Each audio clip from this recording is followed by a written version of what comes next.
Hey, what's going on, guys? Welcome back to the channel. Today we're going to talk about the terrain tool in Astroneer, so we can go over some of the modifications you can make to make your life easier when you're out there exploring and trying to gather resources. Let's hop straight into it and let's check it out.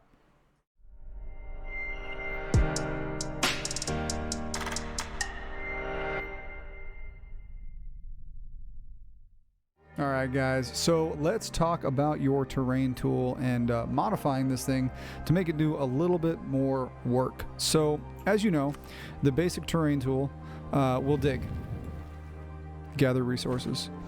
Once you add a canister, then you can put soil back, or you can flatten depending on the keystroke that you have depressed, right?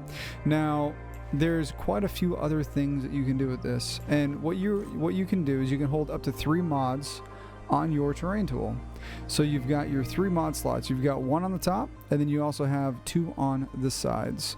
Now you can find all of your terrain tool mods in your research deck catalog. That's the word I was looking for. Your research catalog, and it's right here in the first slot because you print them all in your backpack. And you've got I think it's a total of 9 mods. And so what you have here is these are them. So I print them out and I put them on top of this platform. So you have your boost mod. As you can see here, it says overclocks deformation speed. So in other words, this makes it go faster. You have a wide mod, which makes it bigger. There's also a narrow mod, makes it smaller. And so these are helpful for when you're like customizing your base, right?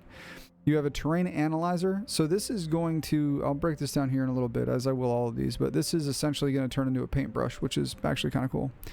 You have an alignment mod. Now this actually works out really well now. They've done a lot of improvements to it, and so we'll dive into this. And this is an inhibitor mod. So this will actually allow you to not deform terrain, but do other things like paint. And then you've got your 3, there's 3 drill mods, 1, 2, and 3. The stronger, the higher the number, the more, the tougher the terrain it can get through. So let me turn these on.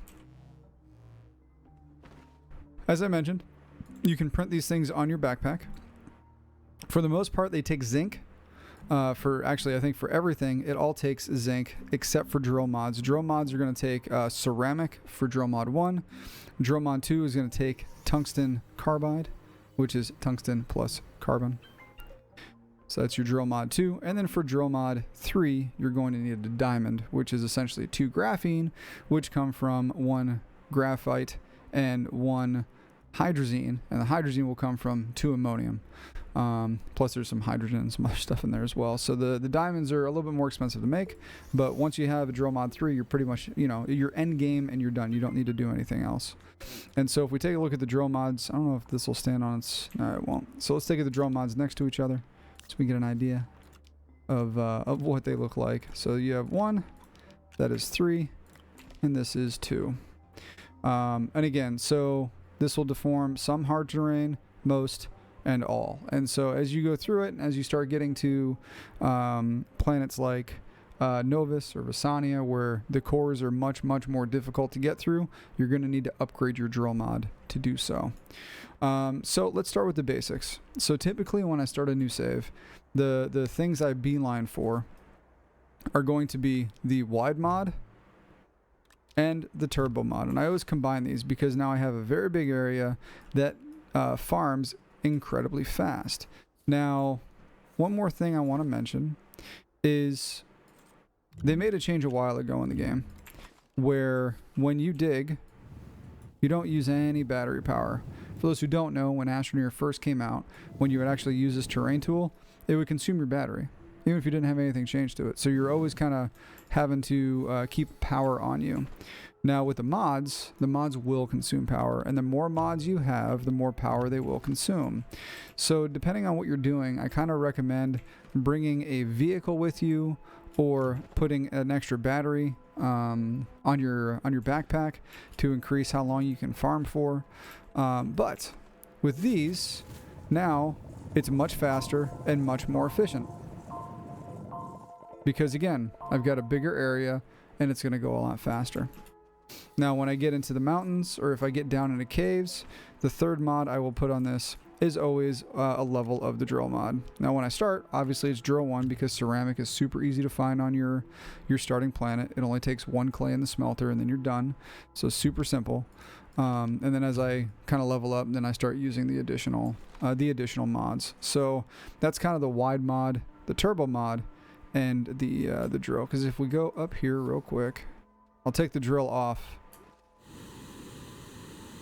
and then you'll see what I'm talking about. So we'll remove the drill. We have just this. So it goes, you know, not too bad because I have the turbo mod and I also have the wide mod. But then if we put the drill on, they just chews through it just as if it's normal terrain, right? So you can kind of see where that does come in handy.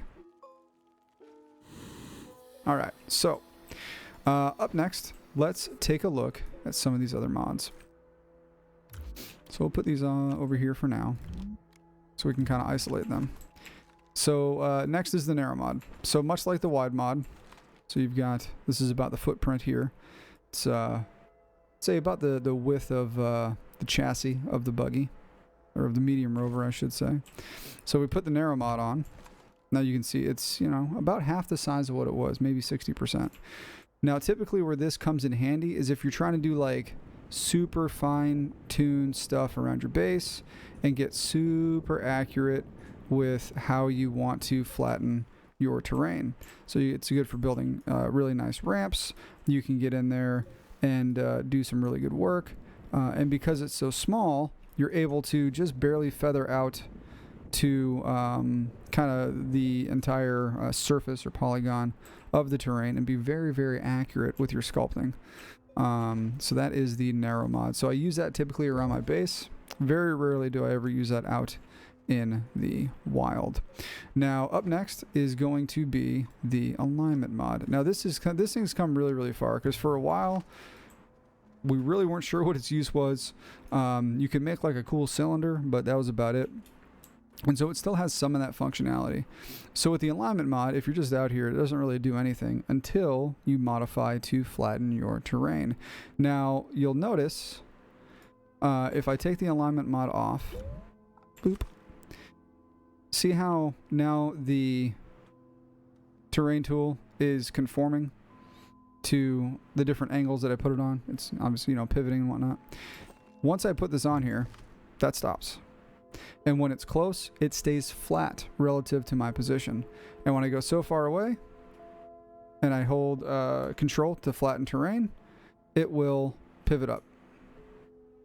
And what this allows us to do now is, if you do this really close to yourself, this is amazing because this used to be, we called it true flat, but this used to be very, very difficult to do, to get a nice flat area around your Astroneer. You used to have to find like that perfect angle, that perfect, you know, the perfect face, and then try to flatten it from there out. But now with the alignment mod, you can just kind of hit that and go, and then you're good to go. And then if you go farther away and you start to flatten your terrain, you'll build walls. But you'll build walls in a radius based around where you're at. So this could be kind of cool if you want to do things like mount platforms to walls, or go figure, if you were trying to do sculptures, trying to create things, right? So that's super fun. And so what you can do is, if you want to, then we'll take the narrow mod and put that back on there. And now I'll kind of scoot towards the wall and I'll flatten. I'll know this will stay perfectly flat. And then I'll try to like kind of feather these things together and see if I can't get like a decent seam. I can back up, hold this, and now this will do its thing again. But again, it does it at the distance that I start with. And so that's why now it's eating through it, because I'm a different distance than where I was before. It all depends on where you start when you click. So the alignment mod, once again, close to you, and this is really the best use for it in my opinion, is just to get like that true flat terrain to kind of place your structures on. So it's just super helpful. Like that literally used to take us, well, you know, half an hour, 45 minutes to figure out. Okay, so We went over the alignment mod, we went over the boost mod, we went over the wide mod, and we went over drills. We have the inhibitor, and we have the terrain analyzer. So the terrain analyzer, how this thing is going to work, you put it on your terrain tool. Let me do this in a way that we can see it. Oops. There we go. All right, cool. So what's going to happen with this, I'm going to come over here to this red rock and do it here instead. So do you see how when I hover over different clay, like right now the arrow is green, right now the arrow is orange, back to green. If I come over here, it'll turn gray. So whatever color soil I start with, and this is very important, it's whatever I start with, and I'm going to start digging, it is going to, and you can kind of see it there right there in the side of the tool, it is going to start to fill that quote-unquote brush with that color. So now if I start with orange and I start digging on green, it doesn't do anything. But if I get back to orange, it'll keep going. Let me grab some oxygen real quick. There we go. And then when it's done, it'll give a little audible beep. That was it. Dink. Super, super, super subtle. So now I've got an orange brush and a green brush. So if I take these and I put them back on my terrain tool, oops, and I pair them with the inhibitor mod, and I hold control, I'm sorry, it's not control. There it is. It's alt. So essentially I want to quote unquote add terrain back. What I can do there is now I can paint. And I can just keep painting. And the terrain itself will get modified ever so slightly, but it's like a very, very, very subtle amount. Like I can't stress how little it is. And now I can go ahead and paint the terrain. And if I'm done with the orange, I'll take the orange off. And I will put the green on, and now I can put green. And so you can go to all the different planets, gather soil using this tool, and then kind of bring it back to your base and paint however you want to paint, because you'll have, like, you know, the galaxy is your palette. So so that is kind of the main use that I have for the terrain analyzer, as well as the inhibitor mod. And again, guys, all these mods for the most part will rely on you having a canister equipped as well. And then once again, I highly recommend, if you're using these mods in sequence like this, try to stay next to a vehicle. The power consumption will, like, just, it'll empty your backpack super, super quick. So if we get rid of these two, throw on a drill 3, we'll throw on the wide mod, and we'll throw on a turbo mod. And if I don't bring an extra battery, and we just come over here for a minute, and we just start going for it, boom, dead. And once your battery's dead, you can still farm, but now you're kind of stuck without any of your tools enabled until you get back to a battery source. So again, it's really important that when you're using modifications to your terrain tool, have extra power with you. That's why I always kind of stick with a car. And then, and yeah, I mean, that's really it. So hopefully this will help you guys get out there. Makes farming resources a lot faster. It really helps when you're digging down deep in caves. And one of the biggest places that this stuff helps a lot is just within your base, and you're trying to sculpt terrain so you can, you know, do your base organization. Where do I want to place, you know, different platforms and components and whatnot. And so, yeah.